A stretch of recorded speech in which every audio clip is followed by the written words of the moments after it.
Assalamualaikum warahmatullahi wabarakatuh. Nama saya Sarah Salsabila Balkis dengan NIM 070201200053. Sini saya akan memaparkan materi UAS Al-Arabiyah lil Falasifah 2 tentang Nadriyatil Ma'rifatil Islamiyah atau epistemologi Islam. Katsiran ma tu'rafu al-falsafatu bi annaha nadriyati al-kaun wal ma'rifah. Fa ilmu ma ba'da tabi'ati yabhasu fi haqiqati al-kauni wa aslihi amma ma yabhasu fil ma'rifati nafsiha aw al-ilmu bi syai' a'ni haqiqataha wa manba'aha wa hadudaha allati takifu indaha fayakunu far'an akhara minal falsafati yusamma nadriyatil ma'rifati aw epistemologiyah. Filsafat sering didefinisikan sebagai teori alam semesta dan pengetahuan.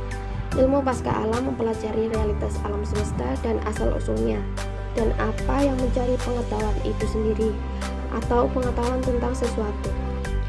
Maksud saya kebenarannya, sumbernya, dan batasnya. Jadi ini adalah cabang lain dari filsafat yang disebut epistemologi atau teori pengetahuan. Ta'ti nadriyatil ma'rifah minal kalimatil yunaniyah ay episteme, yakni ma'rifatin, wa logos yakni kalimatin, afkarin, nadriyatin. Epistemologi berasal dari kata Yunani yaitu episteme yang berarti pengetahuan dan logos yang berarti kata-kata, pikiran, dan teori. Lidha fa inna nadriyatil ma'rifati hiya ilmun yunakisu al-ma'rifati wa kaifiyatil khusuli alaiha thumma tunakisu nadriyatil ma'rifah kaifa nahsulu alal ma'rifati anisyai. Jadi epistemologi adalah ilmu yang membahas tentang pengetahuan dan cara memperolehnya. Kemudian epistemologi membahas bagaimana cara kita mendapatkan pengetahuan mengenai objek tersebut. Amma binisbati li maudu'i nadriyatil ma'rifah bidirasati sihhati ma'rifah asyai'i wa hadudihi wal alaqati bihaqaiqi syai'.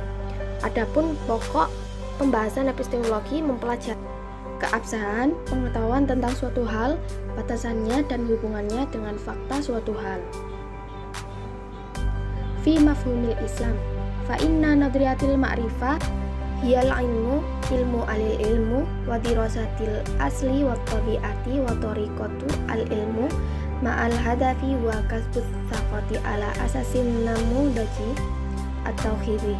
Dalam konsep Islam, epistemologi adalah ilmu pengetahuan, ilmu al-ilmu, mempelajari asal-usul, hakikat, metode sebuah ilmu pengetahuan dengan tujuan mendapatkan keyakinan yang didasarkan pada paradigma tauhid.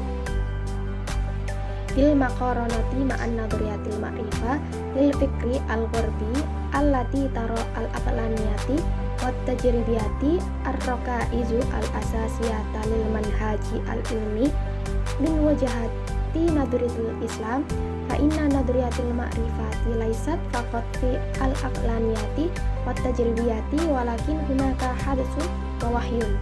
Dibandingkan dengan epistemologi pemikiran barat yang melihat rasionalitas dan empirisme yang menjadikan keduanya pilar utama metode ilmiah.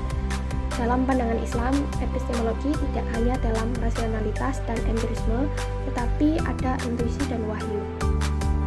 Fi dzurasati nadriyatil ma'rifah wal islamiyah ta'til ma'rifatu min khamsati masadir al-anasiru ar-ra'isiyati wa yal hawasu wal aqlu wal hadisu wal wahyu. Dalam kajian epistemologi Islam, pengetahuan berasal dari 5 sumber yang unsur utamanya adalah indra, akal, intuisi, dan wahyu. Al-hawasu ya maharatun au kuwatin ar-ruh khossatu tilkal lati yang talikuha kullu insan yumkinul qawlu annal hawassa mithlul basari wasyam'i wal qalbi. Haula salasatuhum wasilatun yumkinu an tuwallidu imkanati basariyati litadwiril ulum kama huwa muwaddahun fil Qur'ani suratul mu'minun al-ayah 78 wa huwa alladhi ansha'a lakumus sam'a wal absara wal af'ida qalilan ma tashkurun. Dalam kajian epistemologi Islam, salah satunya adalah indra yang merupakan cakapan daya atau jiwa terutama yang dimiliki oleh setiap manusia. Indra dapat dikatakan seperti penglihatan, pendengaran, dan hati. Ketiga ini merupakan sebuah sarana yang dapat membangkitkan potensi manusia untuk mengembangkan ilmu pengetahuan, sebagaimana yang dijelaskan di dalam Quran Surat Al-Mu'minun ayat 78, yang artinya, dan dialah yang telah menciptakan bagi kamu sekalian pendengaran, penglihatan, dan hati, amat sedikitlah kamu bersyukur.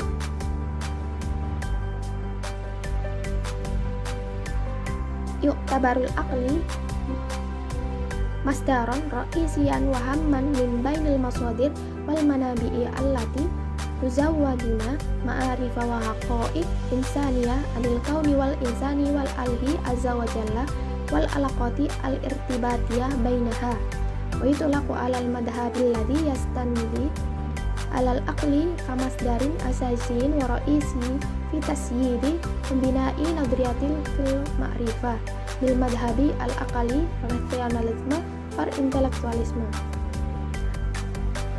Pikiran atau akal dianggap sebagai sumber utama dan penting di antara sumber yang memberi kita pengetahuan dan fakta manusia tentang alam semesta, manusia dan Tuhan yang Maha Esa, dan hubungan timbal balik di antara mereka. Ajaran yang bertumpu pada akal sebagai sumber dasar dan utama dalam mengkonstruksi dan membangun teori pengetahuannya disebut rasionalisme atau intelektualisme. Al-hadsu habata minallah la tatatallabu al-mantiq yastakhdimu al-hadsu kama kumila lima rifatin al-aqli liyakuna qadiran ala tahqiqi ikhtiraqatin ma'ayinatil la yumkinu tahqiquha an tariqil aqli. Intuisi adalah pemberian dari Allah SWT yang tidak memerlukan logika. Intuisi digunakan sebagai pelengkap pengetahuan akal untuk dapat mencapai terobosan-terobosan tertentu yang tidak dapat dicapai oleh akal. Al-wahyu masdarul ma'rifati alladhi ya'ti min kalamillah al-yawmi wa dan minal qur'ani was sunnah. Wahyu bersumber pengetahuan yang berasal dari firman Allah, baik dari Al-Quran maupun Sunnah. Tumma munaqasatin salasatin anwa'in min nabriyatil ma'rifah al-islamiyah wahiyya bayani wa irfani wa burhani. Kemudian pembahasan mengenai 3 tipologi epistemologi Islam, yaitu bayani, irfani, dan burhani. Nadriyatul ma'rifati bayani, makna kalimatin bayani wal kaswu an syai'in ma wa tafsiruhu ya bani bil arabiyati ta'ni at-tafsir waqfan li khubarai usul fiqhi fa innal bayani huwa muhawalatun lil kasfi an ma'nal muhadasati aw al kalam wa saraha bit tafsili al asya'i al makhfiyati anil muhadasati lil mukallaf. Epistemologi bayani ini bersumber dari arti kata bayani, yaitu menyikap dan menjelaskan sesuatu. Bayani dalam bahasa Arab berarti penjelasan, dan menurut para ahli usul fikih, bayan ialah upaya untuk menyingkap makna dari suatu pembicaraan atau kalam serta menjelaskan secara terinci hal-hal yang tersembunyi dari pembicaraan tersebut kepada para mukallaf. Tastanidu nadriyatil ma'rifati fi bayani daiman ilal asli fi saqlin nususi diniyah aunas sawa'un bisaklin mubasyirin aw ghairin mubasyirin wa aidan ala asasir riwayah. Epistemologi bayani selalu berpijak pada asal atau pokok yang berupa teks atau nas keagamaan baik secara langsung maupun tidak langsung, dan juga berpijak pada riwayat atau naqli. Nadriyatil ma'rifati lada irfani ta'i kalimati irfani min kalimati irfan al-arabiyah fi syaklin masdarin arafa wallati ta'ni ma'rifah fil lughah al-arabiyah mustalahun al-irfan yakhtalifu an kalimati al-ilmi urudul ilmi iktisabu mawdu'il ma'rifati al-ma'lumat min halalit tahwili aw an-naqlu awil aqli mainama irfani awil ma'rifatu tata'alluqa bit tijribati awil ma'rifatil mubashirati mawdu'il ma'rifah. Epistemologi irfani. Irfani berasal dari kata irfan dalam bahasa Arab, kemudian bentuk masdarnya yaitu arafa yang semakna dengan makrifat. Dalam bahasa Arab, istilah al-irfan berbeda dengan kata al-ilmu. Al-ilmu menunjukkan pemerolehan objek pengetahuan atau maklumat melalui transformasi atau nakli ataupun rasionalitas ataupun akli. Sementara irfan atau makrifat berhubungan dengan pengalaman atau pengetahuan langsung dengan objek pengetahuan.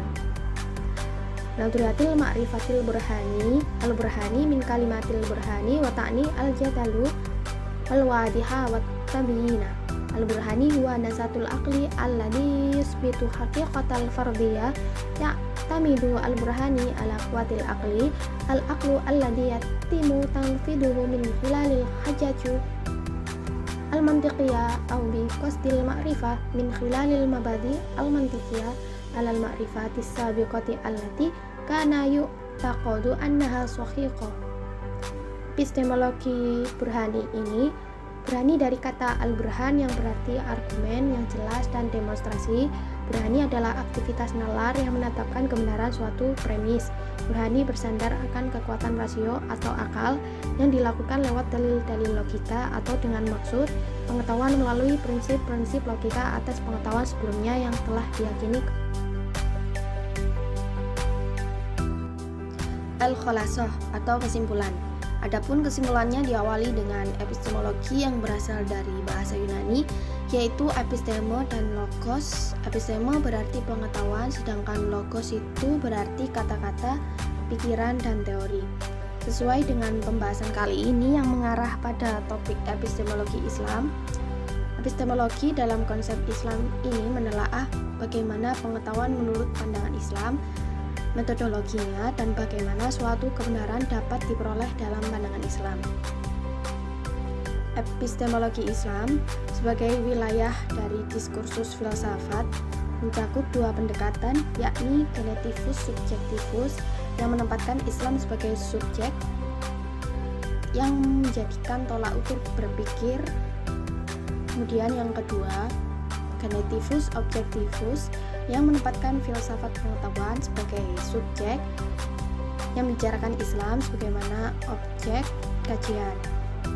Di dalam filsafat Islam ini, epistemologi tidak dibahas secara tersendiri, tetapi banyak persoalan epistemologi yang dikaji secara luas dalam pokok pembahasan filsafat Islam, seperti kajian tentang jiwa dan materi jiwa dan makrifat jiwa. Epistemologi pemikiran Islam ini dibandingkan dengan epistemologi Barat yang berpandangan terhadap rasionalisme dan empirisme yang menjadikan pilar utama metode keilmuan oleh mereka. Namun, epistemologi dalam Islam ini tidak hanya pada rasionalisme saja ataupun empirisme saja ataupun keduanya saja, tetapi ada intuisi dan wahyu. Kemudian terkait sumber pengetahuan epistemologi dalam Islam, keempat ini sudah saya jelaskan sebelumnya, dan di sini saya akan menambahkan perihal wahyu, di mana kebenaran yang dihasilkan dari wahyu ini adalah kebenaran mutlak bila mana bersumber dari Al-Quran dan Sunnah. Disebut mutlak ini karena ia berbeda dengan kebenaran ilmu sosial atau ilmu alam yang masih memerlukan pengujian dan pembuktian. Lanjut, dalam pembahasan tipologi epistemologi Islam terdapat epistemologi bayani, irfani, dan burhani.